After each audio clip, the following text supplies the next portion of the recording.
Selamat pagi. Apa kabar pemirsa TVR Parlemen dimanapun Anda berada? Berjumpa lagi dalam program TVR 09. Bersama saya Alfat Rizky dan juga rekan saya. Dan saya Lisa Purba. Pemirsa, seperti biasa dalam 30 menit ke depan kami akan menyajikan kepada Anda sejumlah berita nasional. Khususnya dari sudut pandang DPR RI sebagai referensi Anda untuk memahami dinamika politik, hukum, ekonomi, sosial, dan budaya di Indonesia. Pemirsa TVR Parlemen, inilah TVR 09 selengkapnya.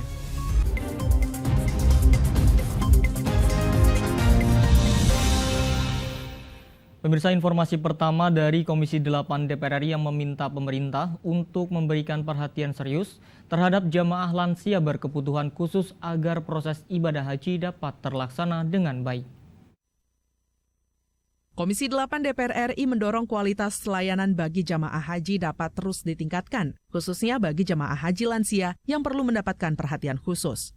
Anggota Komisi 8 DPR RI Ahmad menjelaskan, jamaah lansia terdiri dari jamaah mandiri dan jamaah yang berkebutuhan khusus karena memiliki kondisi kesehatan yang rentan. Ia meminta jamaah lansia berkebutuhan khusus menjadi perhatian serius pemerintah dengan menyiapkan tenaga pendamping sehingga proses ibadah haji dapat terlaksana dengan baik.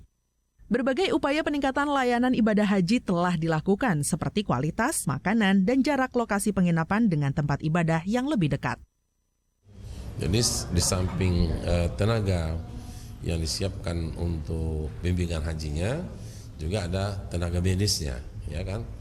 Ya kalau seandainya kakek itu yang laki-laki, nenek-nenek yang perempuan, dan saya pun waktu kemarin melepas haji di Riau menyampaikan kepada petugas supaya betul-betul petugas ini melaksanakan tugasnya dengan baik, supaya betul-betul melayani jemaah itu dengan baik. Untuk meningkatkan kualitas layanan, Ahmad meminta jemaah haji untuk mencatat dan menyampaikan kendala yang dialami kepada Panja Haji Komisi 8 DPR RI, sehingga menjadi bahan pembenahan untuk pelaksanaan ibadah haji berikutnya. Bukankah petugas itu sudah diberi pembiayaan, sudah difasilitasi dia sehingga dia dapat melaksanakan tugas pokoknya itu melayani jemaah. Kita harapkan kepada jemaah, saya sampaikan, kalau ada kelemahan kekurangannya tolong dicatat. Helmi Darmawan, TVR Parlemen melaporkan. Guna menyukseskan penyelenggaraan pemilu pada tahun 2024 mendatang, Komisi 2 DPR RI meminta pemerintah menyusun data kependudukan secara akurat dan cermat. Data kependudukan dinilai merupakan pondasi utama dalam penyelenggaraan pemilu. Menjelang pemilu 2024, Komisi 2 DPR RI mendesak Kementerian Dalam Negeri segera mematangkan data kependudukan agar tidak memunculkan permasalahan di proses pemilihan umum. Anggota Komisi 2 DPR RI Muhammad Rifki Nizami Karsayuda menekankan bahwa data kependudukan merupakan fondasi utama dalam penyelenggaraan pemilu. Untuk itu, data kependudukan harus disusun secara akurat dan cermat. Rifki Nizami menegaskan Komisi 2 akan mengawal setiap tahapan pemilu. Ia berharap anggaran yang sudah ada bisa direalisasikan sesuai dengan rancangan program kerja di masing-masing mitra kerja. Kita ingin memastikan 100% bagaimana data kependudukan yang selama ini menjadi domain atau kewenangan Kementerian Dalam Negeri melalui Dirjen Dukcapil itu betul-betul bisa valid. Kenapa? Karena tahun depan 2024 data itu akan kita gunakan sebagai dasar penentuan daftar pemilih tetap atau DPT dalam pemilu. Nah, yang kedua, data kependudukan itu kerap kali juga menjadi masalah dalam berbagai macam sengketa pemilu, baik pileg, pilpres, termasuk pilkada. Nah, karena itu baik anggaran maupun program terkait dengan hal itu menjadi concern bagi kami. Rifki Nizami juga mendorong kekurangan anggaran pemilu segera direalisasikan. Menurutnya, seluruh tahapan yang sudah dirancang tidak akan berjalan dengan baik jika anggarannya tidak ada. Adit dan Handoko, TVR Parlemen melaporkan. Pemirsa, Taman Safari Indonesia atau TSI dikenal sebagai salah satu tempat konservasi sekaligus tempat rekreasi. Dan tentunya informasinya pemirsa akan kami hadirkan usai jeda. Tetaplah bersama kami di TVR 09.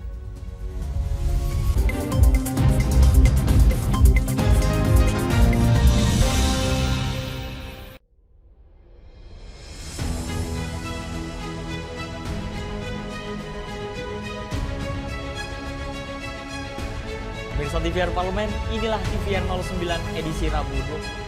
Optimis, Indonesia mampu mengatasi ancaman tersebut.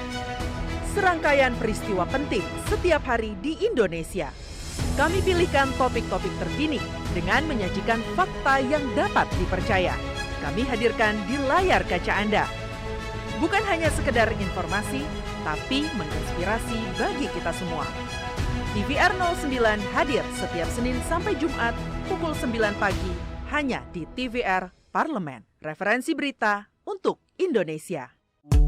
DPR RI memiliki fungsi diplomasi dalam menjalankan politik luar negeri sesuai dengan pasal 116 Undang-Undang MD3. Kontribusi aktif BKSAP DPR RI memainkan peranan penting dalam memenangkan persaingan global melalui IPU, IPA, IPPF, AIPA, dan PUIK. BKSAP memiliki komitmen yang tinggi dalam krisis kemanusiaan dunia. Fungsi diplomasi dijalankan untuk mendukung upaya pemerintah dalam melaksanakan politik luar negeri. Sini ditambang. Konflik yang terjadi, Sini tidak mengizinkan. masalah yang tersisihkan menjadi kesenjangan sosial. Ya namanya rakyat kecil gak bisa apa-apa, mau komplain juga gak didengar. Sebab apa? Itu menyangkut isi perut kami semua. Bagaimana memutus keterbatasan untuk didengar? Jadi kalau misalnya masyarakat sudah merasa tidak lagi ada yang memperjuangkan aspirasinya, maka masyarakat memang sangat berhak untuk meminta dewan yang mewakili mereka di parlemen. Kami menyusuri batas-batas peristiwa, mengurai berbagai polemik yang terjadi, meluruhkan suara-suara marginal, menjadi nyata dalam setiap aspirasi, melaksanakan tugasnya sebagai wakil rakyat. Saksikan Aksi Dewan setiap hari Senin dan Rabu pukul 10.30 waktu Indonesia Barat hanya di TVR Parlemen.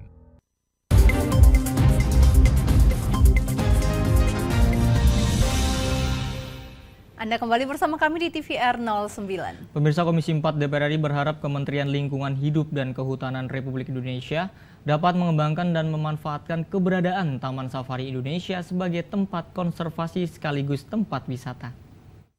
Taman Safari Indonesia atau TSI dikenal sebagai salah satu tempat konservasi sekaligus tempat rekreasi. Komisi 4 DPR RI meminta nilai edukasi dan penelitian lebih dikembangkan dan dimasifkan di TSI, agar pengunjung khususnya anak-anak mendapat pengetahuan tentang keanekaragaman hayati dan ekosistemnya. Wakil Ketua Komisi 4 DPR RI Dedi Mulyadi mengungkapkan, selain melihat berbagai jenis hewan dari sejumlah negara, pengunjung TSI seharusnya bisa mengetahui juga proses penelitian terkait keanekaragaman hewani dan ekosistemnya.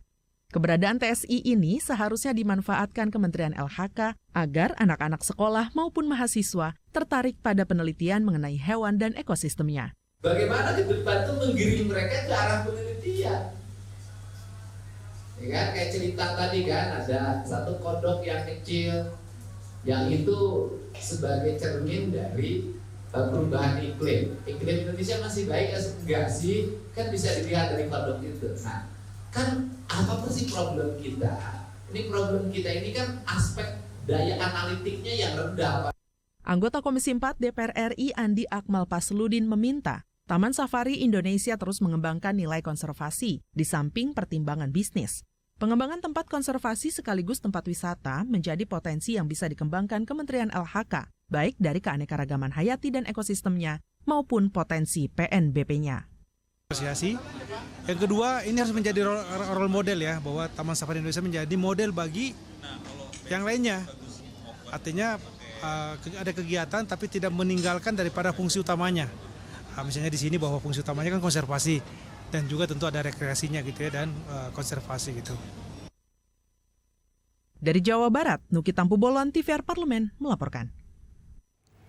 Pemirsa, Komisi 3 DPR RI menilai perlunya revisi terhadap Undang-Undang tentang Komisi Pemberantasan Tindak Pidana Korupsi pasca dibacakannya amar putusan mengenai perpanjangan masa jabatan pimpinan KPK, agar terbentuk payung hukum sebagai landasan bagi KPK dalam melaksanakan tugasnya dalam pemberantasan tindak korupsi.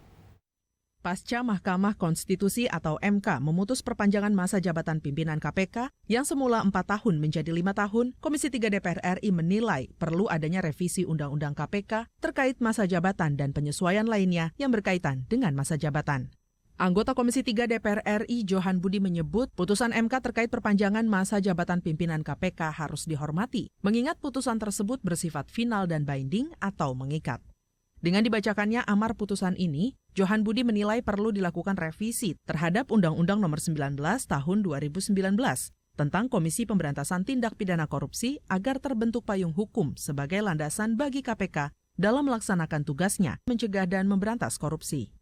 Sudah diputuskan oleh Mahkamah Konstitusi, tentu saya sebagai anggota DPR di Komisi 3 tentu juga harus mengikuti itu ya, menghormati putusan Mahkamah Konstitusi. Tinggal sekarang bagaimana kita kemudian merevisi Undang-Undang KPK yang tadinya 4 tahun menjadi 5 tahun. Tentu sampai hari ini saya belum dapat informasi yang valid apakah itu berlaku untuk masa kerja yang sekarang. Karena itu tidak hanya mengubah masa jabatan saja menurut saya. Ada banyak perubahan-perubahan yang harus diubah di dalam institusi KPK sendiri dengan berlakunya masa jabatan pimpinan KPK dari 4 tahun menjadi 5 tahun. Dalam pertimbangannya, MK menyatakan putusan terkait masa jabatan diambil untuk melindungi independensi KPK sebagai lembaga yang berwenang memberantas tindak pidana yang bersifat extraordinary crime atau tindak pidana korupsi. Rifki Makdudi, TVR Parlemen, melaporkan. Kita beralih ke informasi selanjutnya pemirsa. Komisi 8 DPR RI mengapresiasi kebijakan pemerintah yang memprioritaskan jamaah haji lansia pada pelaksanaan haji tahun ini, termasuk alokasi kuota haji tambahan yang juga diperuntukkan bagi pendamping jemaah haji lansia. Pasca mendapatkan tambahan kuota haji sebanyak 8.000 jamaah, pemerintah disebut akan memprioritaskan jemaah lanjut usia atau lansia. Komisi 8 DPR RI mengapresiasi langkah ini karena menciptakan pelaksanaan ibadah haji tahun 2023 yang berkeadilan dan ramah terhadap lansia. Kementerian Agama Republik Indonesia mencatat jumlah jemaah lansia meningkat signifikan dari tahun lalu, yaitu mencapai 67.000 orang atau sekitar 30% dari jumlah keseluruhan jemaah. Anggota Komisi 8 DPR RI Muhammad Husni mengapresiasi kebijakan Menteri Agama Yakut Khalil Qomas yang memprioritaskan jemaah haji lansia pada pelaksanaan haji tahun ini, termasuk pada alokasi kuota haji tambahan. Selain itu, Husni juga mengapresiasi peningkatan kualitas pelayanan haji pada pelaksanaan haji tahun ini, seperti konsumsi bagi para jemaah, penginapan, dan ketersediaan petugas haji yang berkualitas. Sesuai dengan perundang-undangan, 8% dari 8.000 kuota tambahan itu harus diberikan kepada haji khusus. Dan berkeadilan kali ini yang dilakukan oleh Menteri Agama, saya pikir itu sangat bagus sekali ya. Pertama, dari 8.000 yang diambil 8%, berarti sisanya itu adalah untuk haji reguler. Didahulukan di reguler tambahan ini sendiri adalah untuk para lansia-lansia. Jadi diambil urutan dari umur yang tertinggi, baru nanti umur yang lebih di bawahnya. Lebih lanjut, Husni berpesan agar para jemaah haji dapat menjaga kondisi kesehatan, serta mengantisipasi perbedaan suhu di Madinah dan Arafah yang dikhawatirkan dapat mengganggu proses ibadah. Helmi Darmawan, TVR Parlemen, melaporkan. Pemirsa, Mahkamah Konstitusi baru-baru ini mengabulkan uji materi Undang-Undang Nomor 19 Tahun 2019 tentang KPK yang diajukan oleh Wakil Ketua KPK Nurul Gufron. Nah, pemirsa, Gufron mengajukan gugatan terhadap pasal 29 huruf E tentang minimal batas usia pimpinan KPK dan pasal 34 yang mengatur mengenai masa jabatan. Dan informasinya akan kami hadirkan usai jeda. Tetaplah di TVR 09.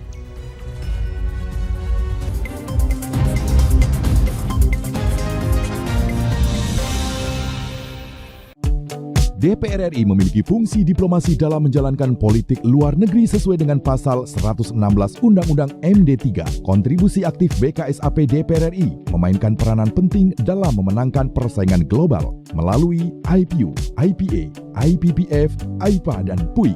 BKSAP memiliki komitmen yang tinggi dalam krisis kemanusiaan dunia. Fungsi diplomasi dijalankan untuk mendukung upaya pemerintah dalam melaksanakan politik luar negeri.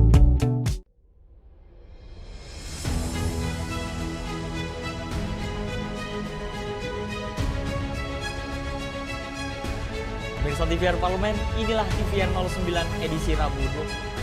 Optimis, Indonesia mampu mengatasi ancaman tersebut. Serangkaian peristiwa penting setiap hari di Indonesia. Kami pilihkan topik-topik terkini dengan menyajikan fakta yang dapat dipercaya. Kami hadirkan di layar kaca Anda. Bukan hanya sekedar informasi, tapi menginspirasi bagi kita semua. TVR 09 hadir setiap Senin sampai Jumat pukul 9 pagi hanya di TVR Parlemen. Referensi berita untuk Indonesia.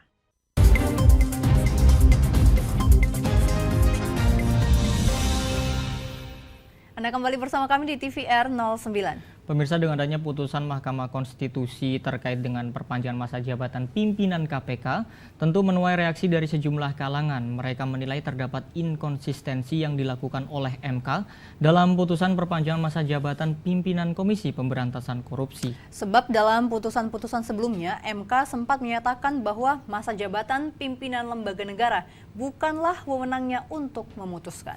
Menyoroti dampak putusan MK mengenai perpanjangan masa jabatan pimpinan KPK, lalu bagaimana jalan keluarnya kalau mengingat keputusan MK bersifat final, sementara di lain pihak keputusan MK juga dinilai inkonsistensi. Dan tentu untuk mengetahui informasi selengkapnya, mari kita simak laporan mendalam yang telah dihimpun oleh tim redaksi TVR Parlemen dalam segmen editorial Parlemen berikut ini.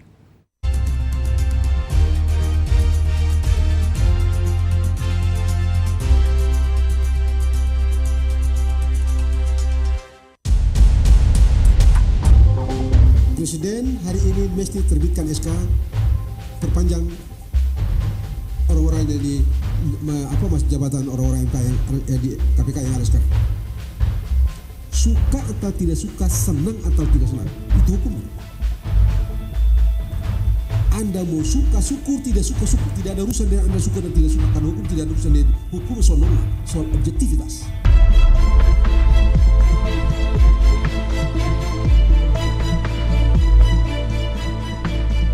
Mahkamah Konstitusi mengabulkan gugatan uji material Wakil Ketua KPK Nurul Gufron atas Pasal 34 dan Pasal 29 huruf E Undang-Undang Nomor 19 Tahun 2019 tentang perubahan kedua atas Undang-Undang Nomor 30 Tahun 2002 tentang pemberantasan tindak pidana korupsi atau Undang-Undang KPK. Implikasi dari putusan tersebut, masa jabatan pimpinan KPK dari yang semula 4 tahun diubah menjadi 5 tahun. Dalam pertimbangannya, MK menyatakan putusan terkait masa jabatan diambil untuk melindungi independensi KPK dalam melakukan pemberantasan korupsi yang bersifat extraordinary crime.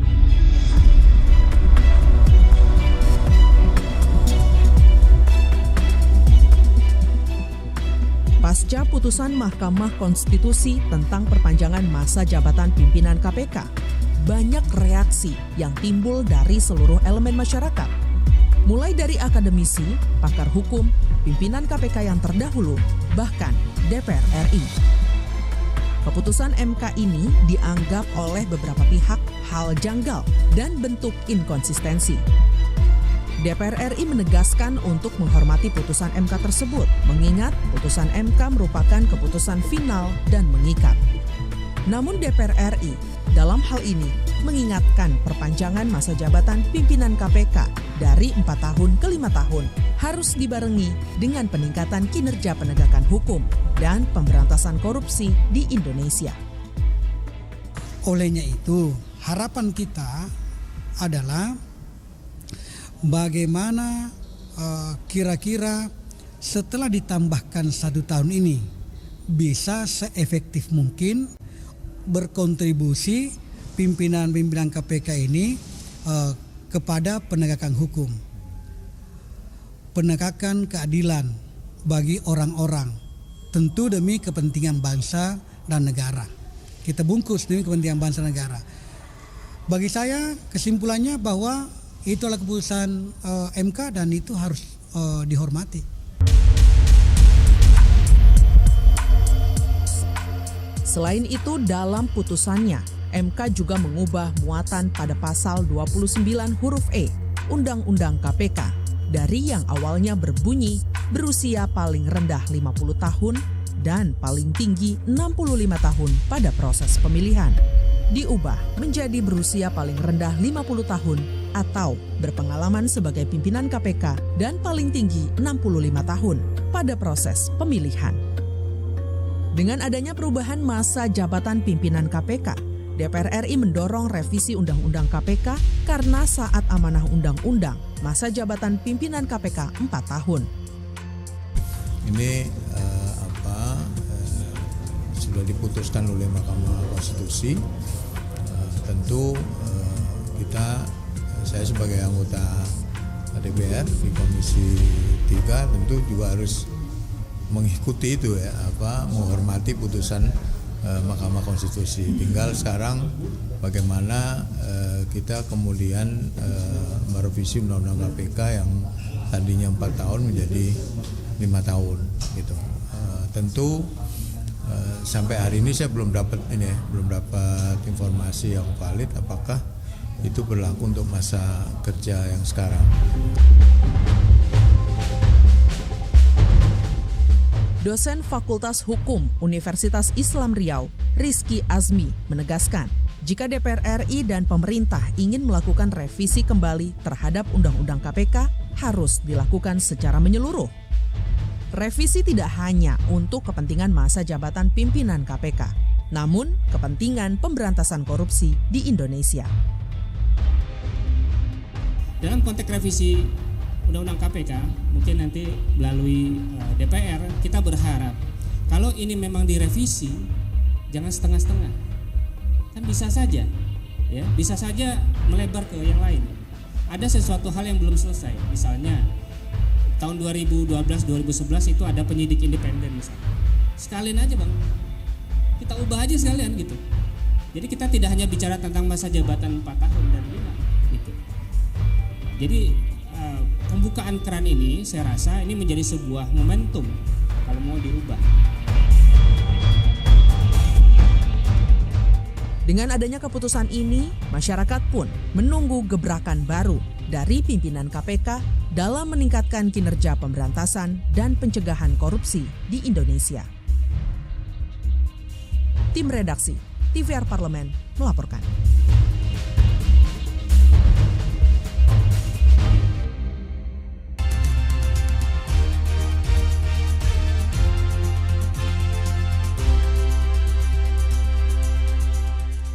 Nah Alfat, kamu nyadar nggak sih kalau belakangan ini kegiatan mendaki ini beberapa tahun terakhir ini menjadi sangat populer loh. Betul, karena memang kalau saat mendaki itu kan butuh fisik yang kuat. Betul. Jadi persiapannya memang harus matang ya, Yep. dan stamina itu memang harus selalu dijaga.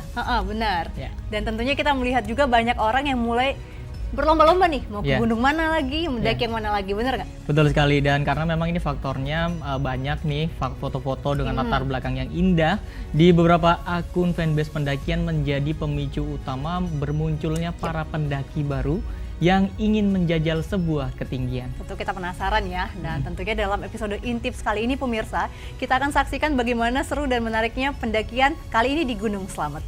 Tentunya pemirsa masih bersama kami di TVR 09, jangan kemana-mana.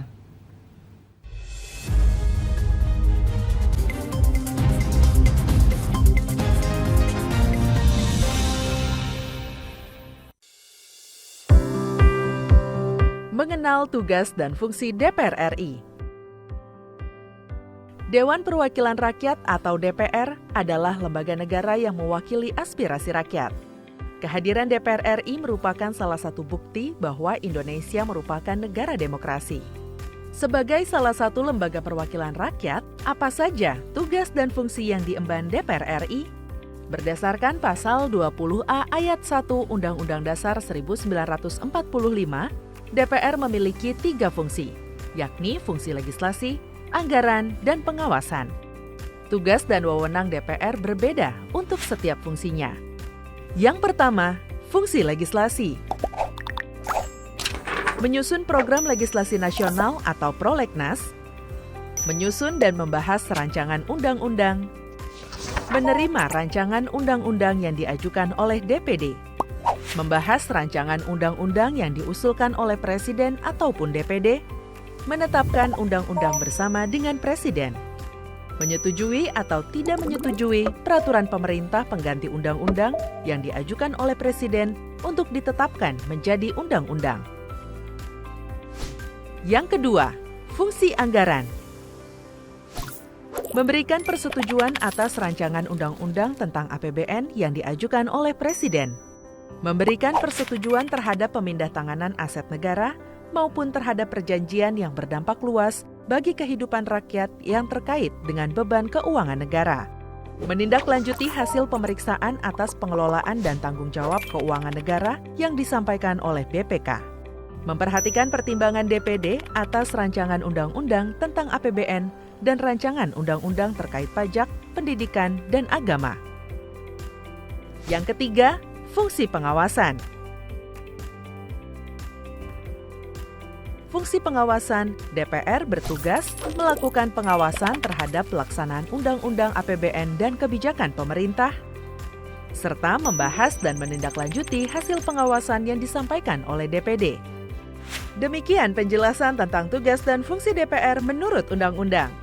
Informasi ini dipersembahkan oleh TV dan Radio Parlemen, Biro Pemberitaan Parlemen, dan Sekretariat Jenderal DPR RI.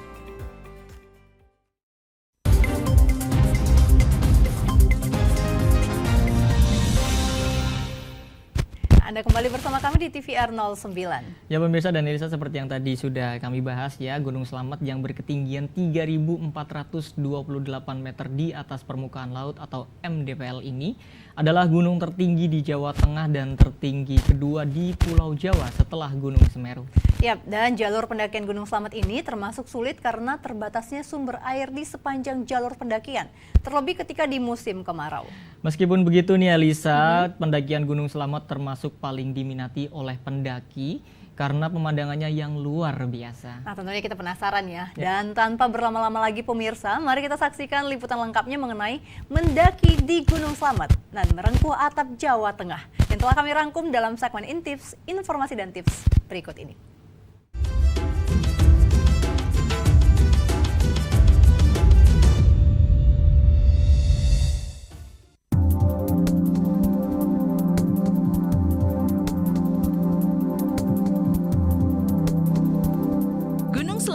Adalah sebuah gunung berapi yang berada di Jawa Tengah, Indonesia.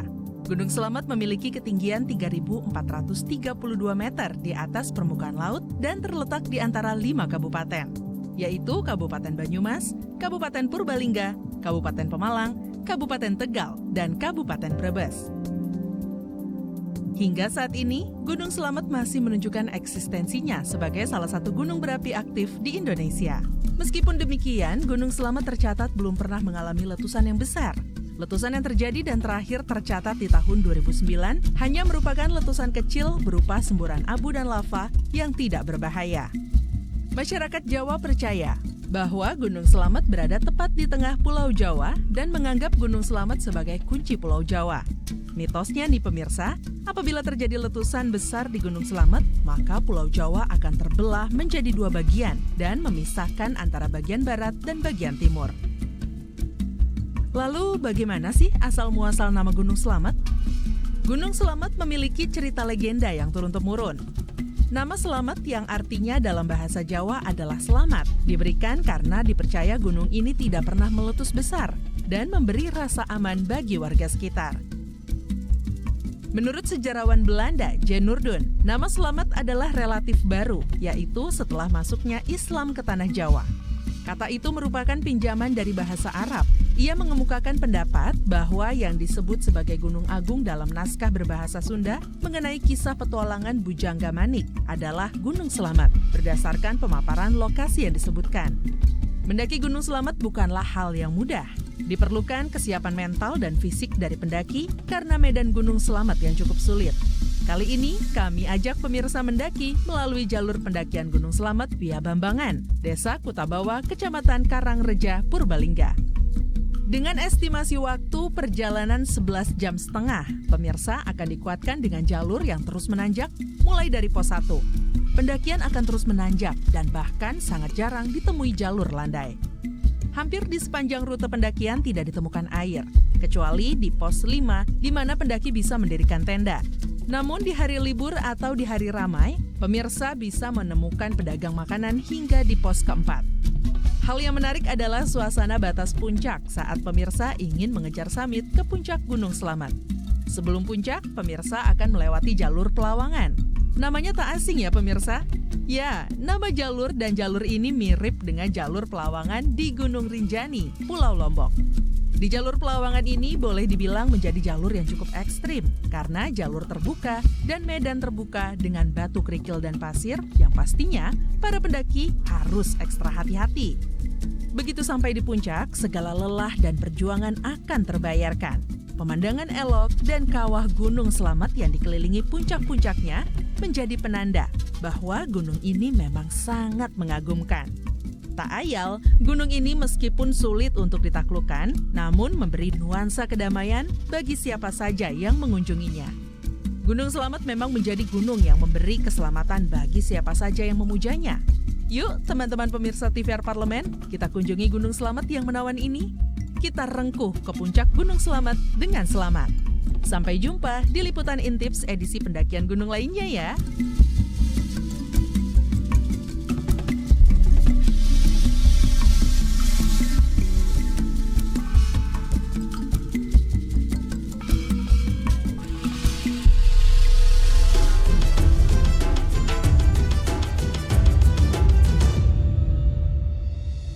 Baik pemirsa, di penghujung acara kami informasikan kepada Anda sejumlah agenda DPR RI pada hari ini, Senin 5 Juni 2023. Pemirsa, pada pukul 10 waktu Indonesia Barat, Komisi 8 DPR RI akan mengadakan rapat kerja dengan Menteri Agama membahas RAPBN 2024. Kemudian dilanjutkan pada pukul 13 waktu Indonesia Barat, Komisi 3 DPR RI rapat kerja dengan Kapolri untuk membahas rencana kerja dan anggaran Kementerian Negara, lembaga dan juga RKA atau Kementerian Lembaga pada tahun 2024. Juga masih ada sejumlah agenda serta program DPR RI lainnya pemirsa yang tentunya masih dapat Anda saksikan secara langsung di TVR Parlemen melalui kanal utama, kanal komisi dan juga kanal alat kelengkapan dewan lainnya yang tentunya dapat Anda akses di tvr.dpr.go.id.